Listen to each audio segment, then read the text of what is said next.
ಎಲ್ರಿಗೂ ನಮಸ್ಕಾರ. ಇವತ್ತಿನ ದಿವಸ SKDRDP ಈ ಸಂಸ್ಥೆ ಧರ್ಮಸ್ಥಳದ ಹೆಸರಿನಲ್ಲಿ ನಡೆಸ್ತಾ ಇರುವಂತಹ ಒಂದು ಸಂಸ್ಥೆಯಲ್ಲಿ, ಈ ಮೀಟರ್ ಬಡ್ಡಿ ಸಂಸ್ಥೆಯಲ್ಲಿ ಔಷಧಿ ಶ್ರೀ ಮಂಜುನಾಥ ಔಷಧಿ ಅಂಗಡಿ ಅಂತ ಇಟ್ಕೊಂಡು ಒಳಗಡೆ ಲಿಕ್ಕರ್ ದಂಧೆ ನಡೆಸ್ತಾ ಇರುವಂತಹ ಯೋಜನೆಯಲ್ಲಿ ಮೊನ್ನೆ ಕ್ರಿಸ್ಮಸ್ ಹಬ್ಬದ ದಿನ ರಜೆ, ಅವತ್ತು ಇಡೀ ದೇಶಕ್ಕೆ ರಜೆ, ಇಡೀ ಜಗತ್ತಿಗೂ ಕೂಡ ರಜೆ ಅಂತ ಅಂದ್ರೆ ಎಲ್ಲೆಲ್ಲಿ ಈ ಪಾಶ್ಚಾತ್ಯ ದೇಶಗಳಲ್ಲಿ ಎಲ್ಲ ಇದರಲ್ಲಿ ಕೂಡ ರಜೆ ಇರ್ತದೆ. ಅವತ್ತಿನ ದಿನ ಬಲವಂತವಾಗಿ ಬಡ್ಡಿ ವಸೂಲಿ ಮಾಡೋದಕ್ಕೆ ಕಳಿಸ್ತಾರೆ. ಅದು ದುಡ್ಡು ಕಲೆಕ್ಟ್ ಮಾಡ್ಕೊಂಡು ಬರುವಂತಹ ವಾಹನಕ್ಕೆ ಪಾಪ ವಾಹನದ ಚಾಲಕ, ಬಾಗಲಕೋಟೆ ವಾಹನದ ಚಾಲಕ, ನನಗೆ ಹುಷಾರಿಲ್ಲ, ನನಗೆ ಕಳಿಸ್ಬೇಡಿ, ಇವತ್ತು ರಜೆ ಇದೆ, ಗೋಗರಿತಾನೆ. ಗೋಗರಿದ್ರೂ ಕೂಡ ನೀನು ಹೋಗಲೇಬೇಕಲ್ಲಿ, ಇಲ್ಲ ತಂದ್ರೆ ನಿನಗೆ ಮಂಜುನಾಥ ಸ್ವಾಮಿ ಶಾಪ, ಅದು ಇದು ಏನೇನೋ ಹೆದರಿಸಿ ನಿನಗೆ ಸಂಬಳ ಕೊಡಲ್ಲ, ಅದು ಮಾಡಲ್ಲ, ಇದನ್ನ ಮಾಡಲ್ಲ ಅಂತೆಲ್ಲ ಹೇಳಿ ಅವನಿಗೆ ಮಾನಸಿಕವಾಗಿ ಚಿತ್ರಹಿಂಸೆ ಕೊಟ್ಟು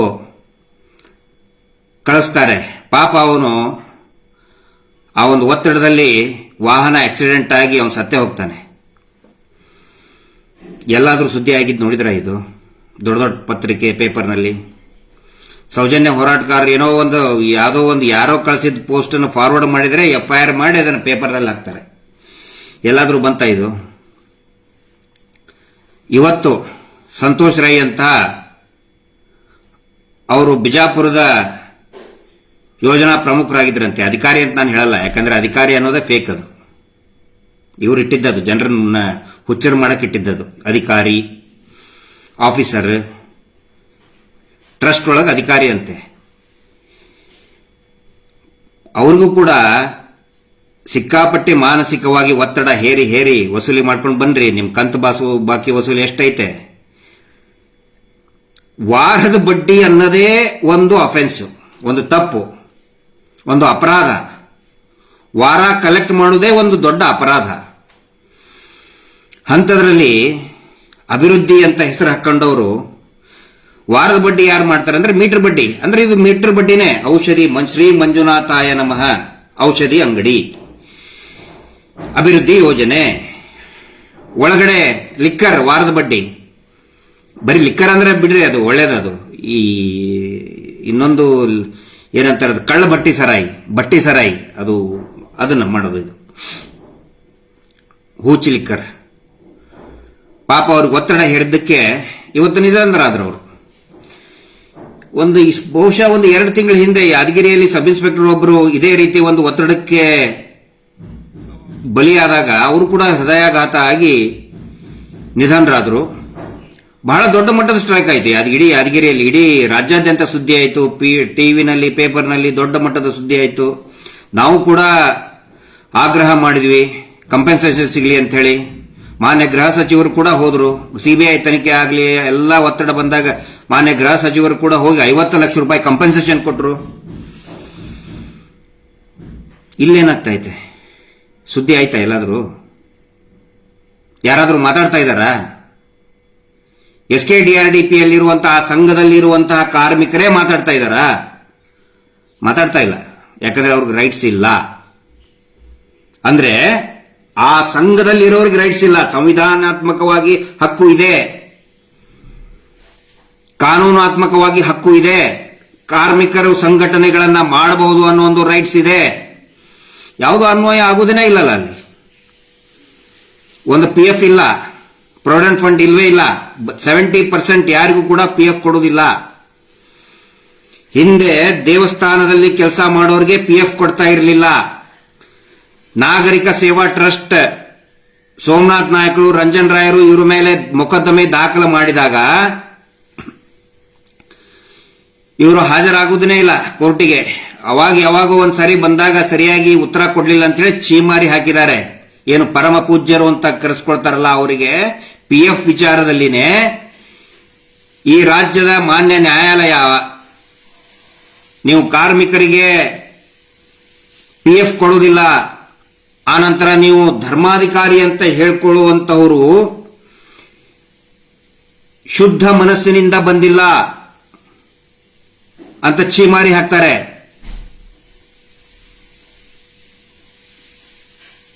ಇದು ಅಲ್ಲಿರುವಂತಹ ಈಗ ಇರುವಂತಹ ಕಾರ್ಮಿಕರಿಗೆ ಗೊತ್ತಾಗಬೇಕು. ಯಾವಾಗ ಕೋರ್ಟ್ ಸ್ಟ್ರಿಕ್ಟ್ ಆಗಿ ತಗೊಳ್ತು, ನಾಗರಿಕ ಸೇವಾ ಟ್ರಸ್ಟ್ನವರು ಕಾನೂನಾತ್ಮಕ ಹೋರಾಟವನ್ನು ನಡೆಸಿದ್ರು, ಅವಾಗ PF ಕೊಡ್ತೀವಿ ಅಂತ ಮುಂದೆ ಬಂದರು. ಎಷ್ಟು ಜನಕ್ಕೆ ಸಿಗ್ತಾ ಇದೆಯೋ ಇಲ್ಲೋ ಗೊತ್ತಿಲ್ಲ ನಮಗೆ. ಈ ಕಾರ್ಮಿಕರು ಅರ್ಥ ಮಾಡ್ಕೋಬೇಕು ಇದನ್ನ. ನೀವು ನಿಮ್ಮನ್ನ ಯಾಕೆ ಇಡೀ ಈ 50,000 ಜನ ಇರುವಂತ ಸಂಸ್ಥೆ ಅಂತ ಹೇಳ್ತಾರಲ್ಲ, ಎಲ್ಲರನ್ನೂ ಎದಕ್ಕೆ ಬಳಸ್ಕೊಳ್ತಾ ಇದ್ದಾರೆ? ಬರೀ ಸೌಜನ್ಯ ಹೋರಾಟಗಾರನ ಬೈಯುವುದಕ್ಕೇನೆ. ಅವನೊಬ್ಬವನಿದ್ದಾನೆ ಡೊಳ್ಳೆಟ್ಟ ಚೀನಪ್ಪ, ಬರೀ ಅವನಿಗೇನು ಮಾನನಷ್ಟ ಮೊಕದ್ದಮೆ ಫೇಕ್ ಕೇಸ್ ಹಾಕೋದು, ಕೋರ್ಟಿಗೆ ಹೋಗಿ ಬಂದು ಕುಂದ್ರೋದು, ಹಿಂಗೆ ಕುಂತಿರ್ತಾನಲ್ಲಿ ಡೊಳ್ಳೆ ಹೊಟ್ಟೆ ಬಿಟ್ಕೊಂಡು. ಯಾವ ಪಾಪ ಯಾವ ನರಕಕ್ಕೆ ಹೋಗ್ತಾನೋ ಗೊತ್ತಿಲ್ಲ ಅವನು. ಇನ್ನೊಬ್ಬನು ಧಾರವಾಡದವನಿದ್ದಾನೆ, ಇವ್ರದ್ದು ಯಾವ್ದೋ ಪ್ರಿನ್ಸಿಪಾಲ್ ಅಂತ, ಅವನದು ಅದೇ ಕೆಲಸ. ಇಡೀ ಯಾರ್ಯಾರಿದ್ದಾರೆ ಎಲ್ರಿಗೂ ಕೂಡ ಒಂದು ಸ್ಟ್ರಿಕ್ಟ್ ಆಗಿ ಕಂಡೀಷನ್. ಸೌಜನ್ಯ ಹೋರಾಟದ ಬಗ್ಗೆ ಯಾರ್ಯಾರು ಮಾತಾಡ್ತಾರೆ ಅವರಿಗೆ ಕೆಟ್ಟದಾಗಿ ಬೈಬೇಕು. 50,000 ಜನರ ಕದೆ. ನಂದು ಫೇಸ್ಬುಕ್ ಇನ್ನೊಂದು ಅಕೌಂಟ್ ಬ್ಲಾಕ್ ಮಾಡಿಸಿದ್ ಹಂಗೇನೆ. ಮಾಡಿಸ್ರಿ. ಅಯ್ಯೋ, ನಿಮ್ ಹಣೆ ಬರ ನೀವು ಬ್ಲಾಕ್ ಮಾಡ್ಸಕ್ಕಾಗಲ್ಲ. ನನ್ನ ಫೇಸ್ಬುಕ್ ಬ್ಲಾಕ್ ಮಾಡಿಸಿದ್ರೆ ನಿಮ್ ಹಣೆ ಬರ ನೀವು ಮಾಡಿದ ಪಾಪದ ಕರ್ಮ ನೀವು ಬ್ಲಾಕ್ ಮಾಡ್ಸಕ್ಕಾಗಲ್ಲ. ಅದಕ್ಕೆ ಮತ್ತೆ ಈ ಅಕೌಂಟ್ ಅಲ್ಲಿ ನಾನು ಲೈವ್ಗೆ ಬಂದು ಮಾತಾಡ್ತಾ ಇದ್ದೀನಿ. ಇವ್ರು ಕಾರ್ಮಿಕರು ದಯವಿಟ್ಟು ತಿಳ್ಕೊಳ್ರಿ. ನೀವು ನಮಗ್ ಬೈದವರು, ನಾವು ಖುಷಿ ಪಡಬೇಕಾಗಿತ್ತು. ಇಂಥವ್ರು ಸತ್ರು ಅಂತ ಹೇಳಿ ನಾವು ಖುಷಿ ಪಡ್ತಾ ಇಲ್ಲ. ನಾವು ಸಂತಾಪ ಸೂಚಿಸ್ತಾ ಇದ್ದೀವಿ. ನಿಮ್ಮ ಬಗ್ಗೆ ನಾವು ಮಾತಾಡ್ತಾ ಇದ್ದೀವಿ. ಯಾಕಂತ ಹೇಳಿದ್ರೆ ನಮ್ಮ ಟಾರ್ಗೆಟ್ ನೀವು ಅಲ್ಲ. ನೀವು ನೀವು ಇದರ ಬಲಿ ಆಗ್ತಾ ಇದ್ದೀರಿ. ಪಾಪದ ಕೆಲಸ ಮಾಡಬೇಡಿ. ಇದನ್ನ ಕಳ್ಳತನದ ಕೆಲಸ ಮಾಡಿಸ್ತಾ ಇದ್ದಾರೆ ನಿಮ್ಮ ಹತ್ರ. ಈಗ ಹೋಗ್ತಿರಲ್ಲ, ವಿಡಿಯೋ ಬರ್ತಾ ಇದಾವೆ. ಇವತ್ತು ಒಂದು ಟ್ರೆಂಡ್ ಸೆಟರ್ ನಲ್ಲಿ ಬಂದಿತ್ತು. ಅವನೊಬ್ಬನು ಹೇಳ್ತಾನೆ 7:00 ನಿಮಗೆ ಕಲೆಕ್ಟ್ ಮಾಡಕ್ ಬರ್ತದ ಅಂತ. ಹೌದು ಬರ್ತದೆ ಅಂತ ಸೊಕ್ಕಿನ ಹತ್ರ ಮಾತಾಡ್ತೀರಿ ನೀವು. ಎಲ್ಲಿದ್ದೀರಿ ರೂಲ್ಸು? ಅಂದ್ರೆ ನಿಮಗೆ ಸರಿಯಾಗಿ ಹೇಳ್ಕೊಟ್ಟಿಲ್ಲ. ಇದು ಯಾವ ರೀತಿ ಟ್ರಾನ್ಸಾಕ್ಷನ್ ಆಗ್ತಾ ಇದೆ, ಯಾವ ರೀತಿ ದಂಧೆ ಇದು.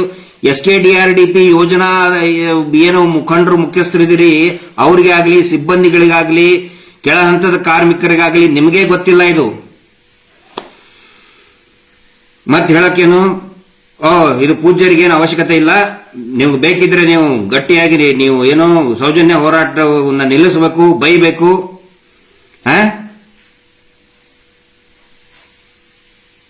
ಅಂತ ಹೇಳಿ ನಿಮ್ಮನ್ನ ಬರೀ ದಾಳವಾಗಿ ಬಳಸ್ಕೊಳ್ತಾ ಇದ್ದಾರೆ.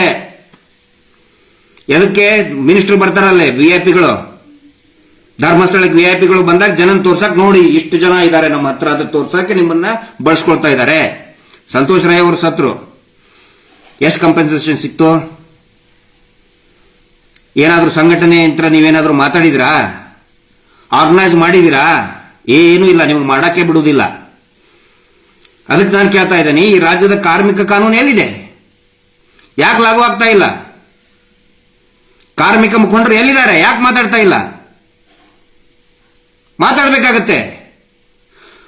ಪ್ರತಿಯೊಂದು ಕೂಡ ಈ ಏನು ಡಿಫೆನ್ಸ್ ಸರ್ವಿಸ್ ಮತ್ತೆ ಯೂನಿಫಾರ್ಮ್ ಸರ್ವಿಸ್, ಅದರಲ್ಲಿ ಪೊಲೀಸ್ ಡಿಪಾರ್ಟ್ಮೆಂಟ್ ಕೂಡ ಬಂತು. ಅದನ್ನ ಬಿಟ್ಟು ಎಲ್ಲಾ ಇದರಲ್ಲಿನೂ ಕೂಡ ಸಂಘಟನೆ ಮಾಡುವಂತಹ ಅವಕಾಶ ಇದೆ.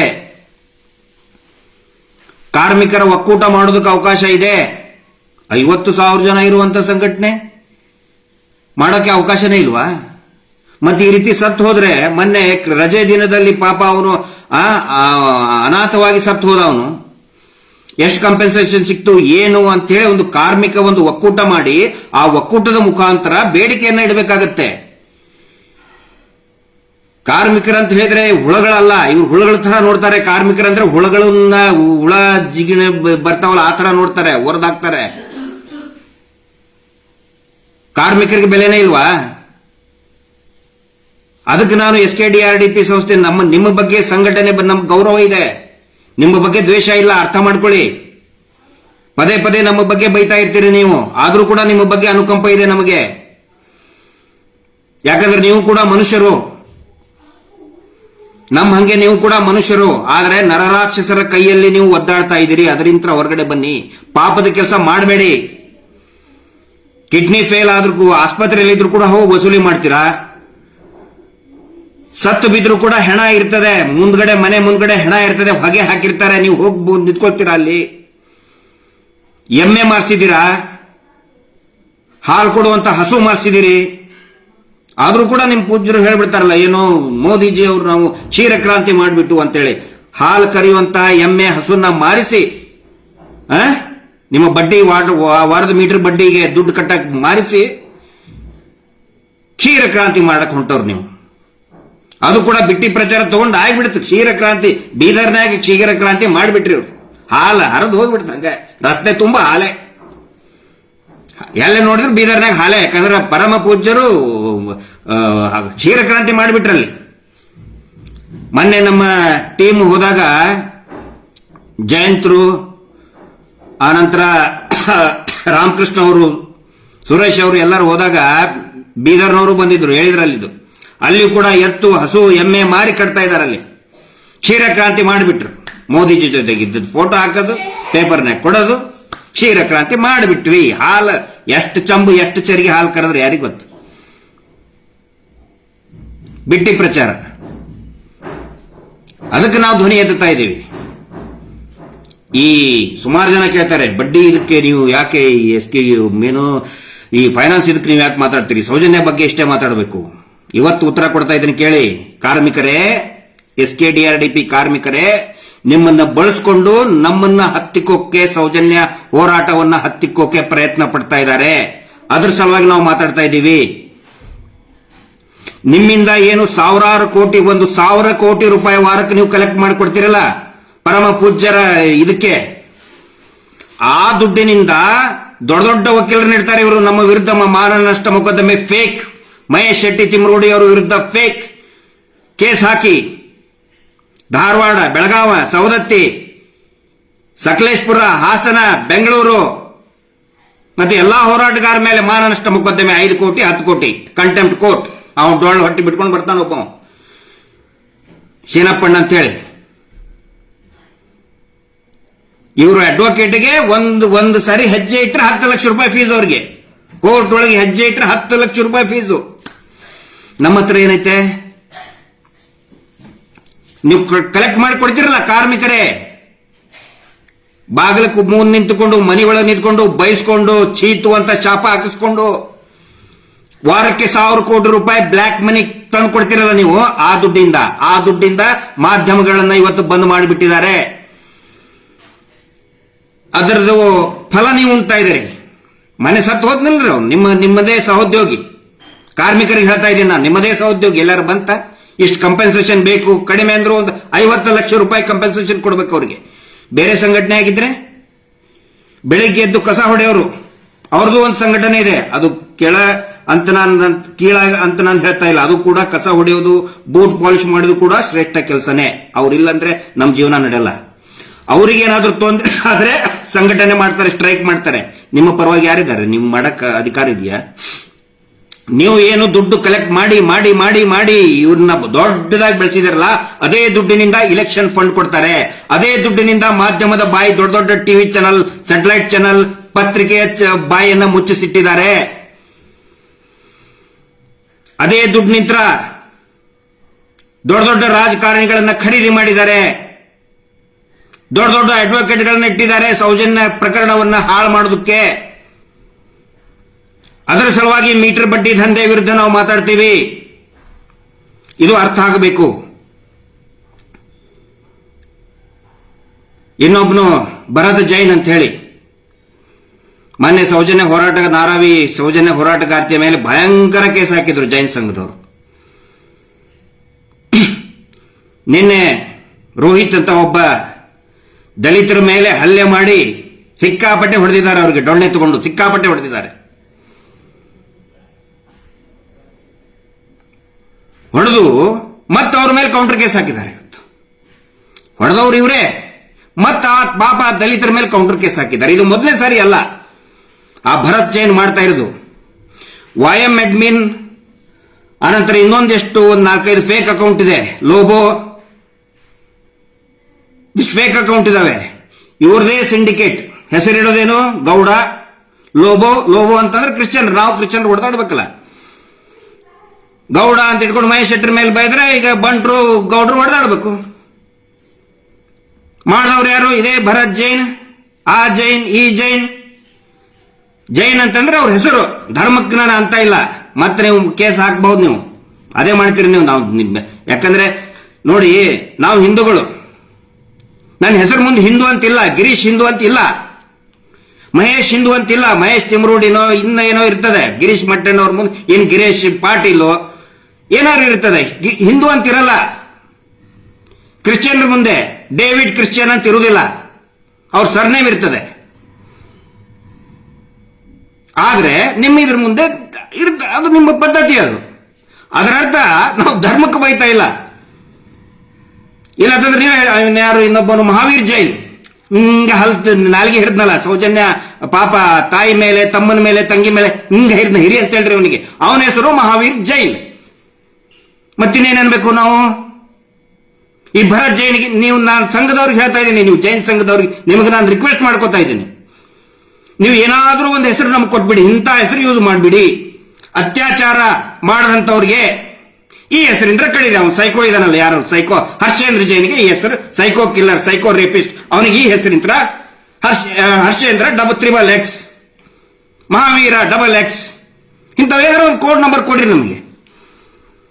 ಅವಾಗ ನಮ್ಮ ಮೇಲೆ ಒಂದು ಅಪವಾದ ಬರೋದು ತಪ್ತದೆ, ಇವ್ರು ಜೈನ್ ಧರ್ಮಕ್ಕೆ ಬೈತಾ ಇದಾರೆ ಅಂತೇಳಿ. ಜೈನ್ ಧರ್ಮಕ್ಕೆ ಯಾವತ್ತಿಗೂ ಬೈದಿಲ್ಲ ನಾವು.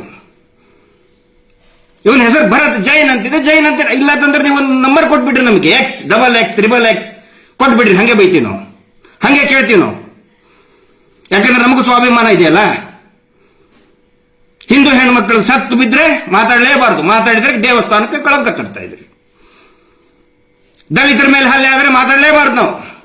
ನೀವು ಸಂಘಟನೆ ಮಾಡಬಹುದು, ನೀವು ಪ್ರತಿಭಟನೆ ಮಾಡಬಹುದು, ನೀವು ಪೊಲೀಸ್ ಸ್ಟೇಷನ್ ಕಂಪ್ಲೇಂಟ್ ಕೊಡಬಹುದು, ನಾವು ಮಾಡುವಂಗಿಲ್ಲ. ಮಾಡಿದ್ರೆ ನೋಡ್ರಿ, ಇವರು ದೇವಸ್ಥಾನಕ್ಕೆ ಕಳಂಕ ತಂದ್ರು, ದೇವಸ್ಥಾನಕ್ಕೆ ಕಳಂಕ ತಂದ್ರು. ಬೇರೆಯವರು ಯಾರಿಗೂ ಅನ್ಯಾಯ ಆದರೂ ಮಾತಾಡೋಂಗೇನೆ ಇಲ್ಲ ಹಿಂದೂಗಳಿಗೆ.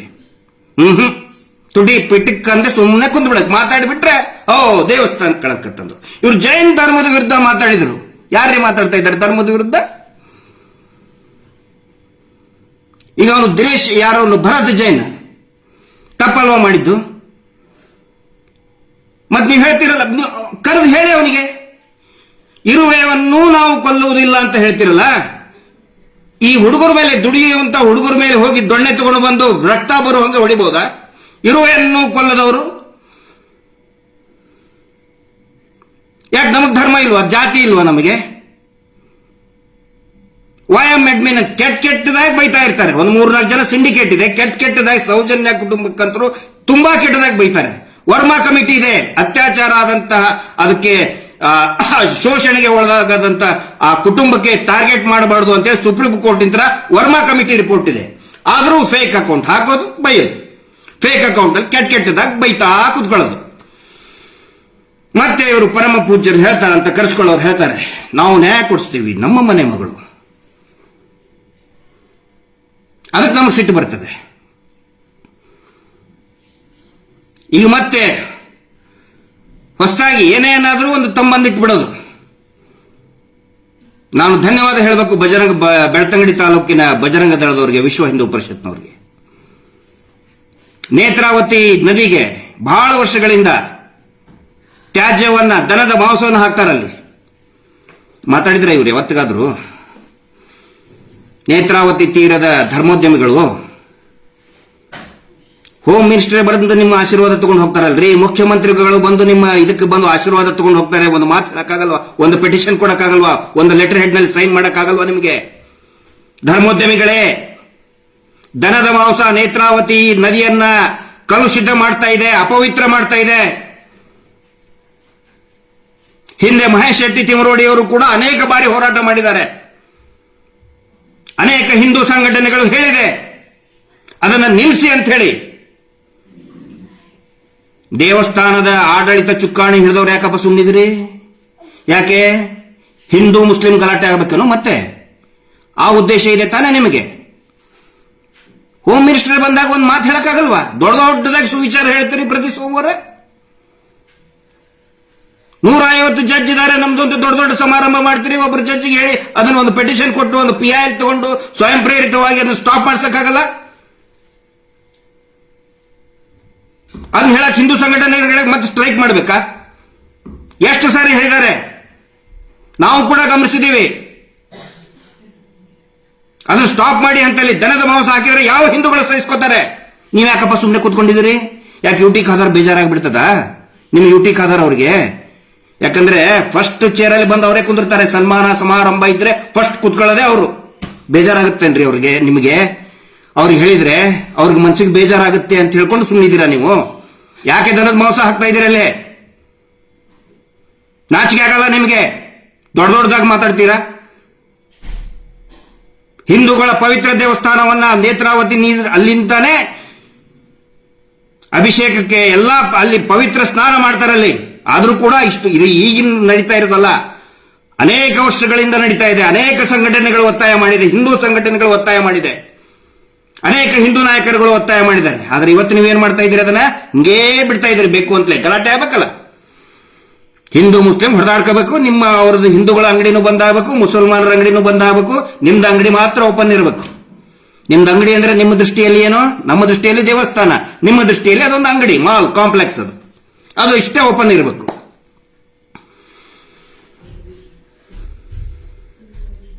ಏನ್ ಇದಕ್ಕೇನಾದ್ರೂ ಒಂದು ಅರ್ಥ ಆಯ್ತಾ? ನಾನು ಕೇಳ್ತಾ ಇರೋದ್ರಲ್ಲಿ ತಪ್ಪಿದ್ರೆ ದಯವಿಟ್ಟು ಹೇಳಿಪ್ಪ, ತಪ್ಪು ಮಾತಾಡ್ತಾ ಇದೀವಿ ಅಂತ ಹೇಳಿ. ನೇತ್ರಾವತಿ ನದಿಯಲ್ಲಿ ಅದು ಮೃತ್ಯುಂಜಯ ಹಳ್ಳ, ಆ ಹಳ್ಳ ಮುಂದೆ ಕಕ್ಕಿಂಜಯ ಆದ್ಮೇಲೆ ನೇತ್ರಾವತಿಗೆ ಸೇರ್ತದೆ. ಅಲ್ಲಿ ಆ ಮೃತ್ಯುಂಜಯನ ಹಳ್ಳದಲ್ಲಿ ಬಿಟ್ಟದ್ದು ನೇರವಾಗಿ ಹೋಗೋದಿಲ್ಲ, ನೇತ್ರಾವತಿ ನದಿಗೆ ಹೋಗುತ್ತೆ. ಈಗ ಇವ್ರು ಬೇಕಂತಲೇ ಸುದ್ದಿ ಮಾಡ್ತಾ ಇದ್ದಾರೆ. ಇವರೇದೇ ಒಂದಿಷ್ಟು ಚಾನಲ್ ಇದೆ, ಈ ಅಲ್ ಖೈದಾಕ್ಕೆ ಒಂದಿಷ್ಟು ಚಾನಲ್ ಇದೆ, ಅಲ್ ಜಜೀರಾ, ಈ ಭಯೋತ್ಪಾದನೆಯ ಸಂಘಟನೆಗೆ ಒಂದೊಂದು ಚಾನಲ್ ಅಂತ ಇರ್ತದೆ, ಒಂದೊಂದು ಪತ್ರಿಕೆ ಇರ್ತದೆ.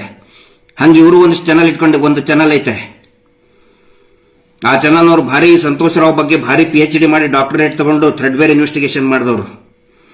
ಆ ಚಾನಲ್ ಅಲ್ಲಿ ಬರ್ತಾ ಇರ್ತದೆ ಹಿಂದೂಗಳಿಗೆ ಅಪಮಾನ. ಈಗ ಬರ್ತಾ ಇತ್ತೆ, ಇಷ್ಟು ದಿನ ಬರ್ತಾನೆ ಇರಲಿಲ್ಲ. ಯಾಕಂದ್ರೆ ನಾನು ಈ ಮಾತನ್ನ ಪೊಲೀಸ್ ವರಿಷ್ಠರಿಗೆ, ಈ ರಾಜ್ಯದ ಇಂಟೆಲಿಜೆನ್ಸ್ ಗುಪ್ತಚರ ಇಲಾಖೆ ಗಮನಕ್ಕೂ ತರ್ತಾ ಇದ್ದೀನಿ. ಸೌಜನ್ಯ ಹೋರಾಟದ ವೇದಿಕೆಯಲ್ಲಿ ಕೂಡ ಹೇಳ್ತಾ ಇದ್ದೀವಿ. ಒಂದು ದೊಡ್ಡ ಮಟ್ಟದ ಹಿಂದೂ ಮುಸ್ಲಿಂ ಕೋಮು ಗಲಭೆಯನ್ನ ಮಾಡುವ ಸಂಚಿನಲ್ಲಿ ಇದೇ ಧರ್ಮೋದ್ಯಮಿಗಳು ಇದ್ದಾರೆ. ಯಾಕಂದ್ರೆ ಗೊತ್ತಿದೆ ಅವರಿಗೆ, ಅವ್ರ ಕುತ್ತಿಗೆಗೆ ಬಂದಿದೆ. ಈಗ ಏನಾದ್ರೂ ಮಾಡಿ ಗಲಭೆ ಮಾಡಿ ಹೋರಾಟವನ್ನ ದಿಕ್ಕು ತಪ್ಪಿಸುವಂತ ಪ್ರಯತ್ನ ಮಾಡ್ತಾ ಇದ್ದಾರೆ. ಅದಕ್ಕಾಗಿ ನಾನು ಎಲ್ಲರಿಗೂ ಹೇಳ್ತಾ ಇದ್ದೀನಿ, ಇಡೀ ರಾಜ್ಯದ ಎಲ್ಲಾ ಧರ್ಮದವ್ರಿಗೂ ಹೇಳ್ತಾ ಇದ್ದೀನಿ, ದಯವಿಟ್ಟು ಈ ಕುತಂತ್ರಕ್ಕೆ ಒಳಗಾಗಬೇಡಿ. ನೇತ್ರಾವತಿ ನದಿಯಲ್ಲಿ ದನದ ಮಾಂಸವನ್ನ ಹರಿಬಿಡುವುದು ಅದು ಅತ್ಯಂತ ಘೋರವಾದಂತಹ ಅಪರಾಧ. ಯಾರು ಮಾಡ್ತಾ ಇದ್ದಾರೆ ಅವ್ರಿಗೆ ಶಿಕ್ಷೆ ಆಗಲೇಬೇಕು. ಬಹುಶಃ ನೀವು ತನಿಖೆ ಮಾಡಿದ್ರೆ ಗೊತ್ತಾಗುತ್ತೆ, ಮೋಸ್ಟ್ಲಿ ಇಲ್ಲೇ ಬಂದನೇ ಸೇರ್ತದದು. ಈ ಧರ್ಮೋದ್ಯಮಿಗಳ ಈ ದಣಿಗಳ ಬುಡಕೆ ಬರ್ತದದು. ದಯವಿಟ್ಟು ಇದ್ರ ಬಗ್ಗೆ ತನಿಖೆ ಆಗಬೇಕು, ಶಿಕ್ಷೆ ಆಗಬೇಕು, ಅವರಿಗೆ ತಕ್ಷಣವೇ ನಿಲ್ಲಬೇಕು. ಇಲ್ಲ ಅಂತ ಹೇಳಿದ್ರೆ ಕೋಮು ಗಲಭೆ ಆದರೆ ಸರ್ಕಾರನೇ ಹೊಣೆ ಇದಕ್ಕೆ. ಯಾಕಂದ್ರೆ ಈಗಿಂದಲ ಸಮಸ್ಯೆ ಇದು, 10 ವರ್ಷಗಳಿಂದ ಮಾಡ್ತಾನೆ ಬಂದಿದ್ದಾರೆ. ದೊಡ್ಡ ದೊಡ್ಡ ವಿಐಪಿಗಳು ಬರ್ತಾರೆ ಧರ್ಮಸ್ಥಳಕ್ಕೆ, ಇವರೇನು ಮಾತಾಡೋದಿಲ್ಲ. ಆಡಳಿತ ಚುಕ್ಕಾಣಿ ಹಿಡಿದವರು ನೇತ್ರಾವತಿಯ ಧರ್ಮೋದ್ಯಮಿಗಳು ಮಾತಾಡೋದೇ ಇಲ್ಲ. ಯಾಕಂದ್ರೆ ಗಲಾಟೆ ಆಗಲಿ ಅಂತ ಕಾಯ್ತಾ ಕೂತಿದ್ದಾರೆ. ಈ ವಿಷಯಗಳನ್ನ ಎಲ್ಲರ ಗಮನಕ್ಕೆ ತರಬೇಕಾಗಿತ್ತು. ಮುಂದೆ ಬರುವಂತ ದಿನದಲ್ಲಿ ಆದಷ್ಟು ಬೇಗ, ಈಗ ಇದನ್ನೆಲ್ಲ ನಾನು ಯಾಕೆ ಹೇಳ್ತಾ ಇದ್ದೇನೆ ಅಂತ ಹೇಳಿದ್ರೆ, ಈ 1 ಅಥವಾ 2 ತಿಂಗಳಿನಲ್ಲಿ ಒಂದು ದೊಡ್ಡ ಮಟ್ಟದ ಸೌಜನ್ಯ ಪರವಾದಂತಹ ತೀರ್ಪು ಬರಲಿಕ್ಕಿದೆ. ಆನೆ ಮಾವುತನ ಪ್ರಕರಣ ಹೈಕೋರ್ಟ್ನಲ್ಲಿದೆ, ಅದು ಕೂಡ ಇವರಿಗೆ ಉರುಳಾಗ್ತದೆ. ಮೀಟರ್ ಬಡ್ಡಿ ದಂಧೆ ಈಗಾಗಲೇ ಉರುಳಾಗಿದೆ. ಏನಾದ್ರೂ ಮಾಡಿ ಇಂಥ ಒಂದಿಷ್ಟು ಕೆತ್ತೆ ಬಜಿ ಕಾರ್ಬಾರ ಮಾಡಿ ಜನರ ಒಂದು ಏನು ಅಟೆನ್ಷನ್ ಬೇರೆ ಕಡೆ ಡೈವರ್ಟ್ ಮಾಡುವಂತಹ ಪ್ರಯತ್ನ ಮಾಡ್ತಾ ಇದ್ದಾರೆ. ಅದಕ್ಕೆ ತಮ್ಮೆಲ್ಲರ ಗಮನಕ್ಕೆ, ಪೊಲೀಸ್ ಇಲಾಖೆಯ ಗಮನಕ್ಕೆ, ಪೊಲೀಸ್ ಇಲಾಖೆಯಲ್ಲಿ ಇರತಕ್ಕಂತಹ ಗುಪ್ತಚರ ಇಲಾಖೆಗೆ ಗಮನಕ್ಕೆ ಇದು ಬರಲಿ ಅಂತ ಇವತ್ತು ಮಾತಾಡ್ತಾ ಇದ್ದೀನಿ. ದಯವಿಟ್ಟು ಯಾರು ಕೂಡ ಇವರು ಹಾಕ್ತಾ ಇರುವಂತಹ ಫೇಕ್ ಅಕೌಂಟ್ ಅದನ್ನು ಕೇಳಿ ಒಂದು ಜಾತಿ ಇನ್ನೊಂದು ಜಾತಿ ಜೊತೆಗೆ ದ್ವೇಷ ಸಾಧಿಸೋದು, ಒಂದು ಧರ್ಮ ಇನ್ನೊಂದು ಧರ್ಮದ ವಿರುದ್ಧ ದ್ವೇಷ ಸಾಸೋದನ್ನ ಮಾಡೋದನ್ನ ನಾವು ಒಪ್ಪೋದಿಲ್ಲ. ಆನಂತರ ಇದೇ ಭರತ್ ಜೈನ್ ಇನ್ನೊಂದು ಫೇಕ್ ಅಕೌಂಟ್ ಇತ್ತು, ಪ್ರವೀಣ್ ಮದ್ದಡ್ಕ ಅಂತ ಹೇಳಿ. ಏನ್ ಬರೆದ್ರು ಅದರಲ್ಲಿ ಒಂದು 4-5 ತಿಂಗಳ ಹಿಂದೆ ನೀಲಿ ಶಾಲ್ ಬಗ್ಗೆ ಎಷ್ಟು ಕೆಟ್ಟದಾಗಿ ಬರೆದಿದ್ದಾರೆ ಅಂತ ಹೇಳಿದ್ರೆ, ಅವರು ಬಿಕಾರಿಗಳು ಅದು ಇದು ಅಂತ ಹೇಳಿ. ಆದರೆ ಇವತ್ತಿನವರೆಗೂ ಕೂಡ ಯಾರು ಅವನು ಅಂತ ಹೇಳಿ ಯಾವ ರಿಪೋರ್ಟ್ ಕೂಡ ಬರಲಿಲ್ಲ. ಇವರೇ ಇದೇ ಸಿಂಡಿಕೇಟೇ ಮಾಡ್ತಾ ಇದೆ. ಅದು ಅಂದ್ರೆ ಏನಾದರೂ ಡಿಸ್ಕೌಂಟ್ ಇದೆಯಾ ಕಾರ್ಮಿಕರಿಗೆ ಅಥವಾ ದಲಿತರ ಕಾನೂನು, ಹಿತರಕ್ಷಣಾ ಕಾನೂನು, ದಲಿತರ ಕಾನೂನಿಗೆ ಈ ಧರ್ಮೋದ್ಯಮಿಗಳು ಮಾಡಿಬಿಟ್ರು, ಅವರ ಪಟಾಲಂ ಅವ್ರ ಚೇಲಾಗಳು ಮಾಡಿಬಿಟ್ರು ಅಂತ ಹೇಳಿ ಏನಾದರೂ ಡಿಸ್ಕೌಂಟ್ ಇದೆಯಾ? ಸ್ವಲ್ಪ ಹೇಳಿ ಯಾರಾದರೂ ನನಗೆ. ಕಾರ್ಮಿಕರು ಸಾಯ್ತಾ ಇದ್ದಾರೆ, ಒಬ್ಬರು ಮಾತಾಡ್ತಾ ಇಲ್ಲ ಅವರ ಹಕ್ಕಿನ ಬಗ್ಗೆ. ಏನಾದರೂ ಡಿಸ್ಕೌಂಟ್ ಇದೆಯಾ? ಸಂವಿಧಾನದಲ್ಲಿ ಧರ್ಮೋದ್ಯಮಿಗಳು ಮಾಡಿದ ತಕ್ಷಣ ಸುಮ್ಮನೆ ತೆಪ್ಪಗೆ ಕುಂತು ಬಿಡಬೇಕು ಅಂತ ಏನಾದರೂ ಡಿಸ್ಕೌಂಟ್ ಇದೆಯಾ? ಕಾನೂನು ಪಂಡಿತರಿಗೆ ನಾನು ಕೇಳ್ತಾ ಇದ್ದೀನಿ, ಉತ್ತರ ಕೊಡಿ. Justice for Soujanya. ನಮಸ್ತೆ.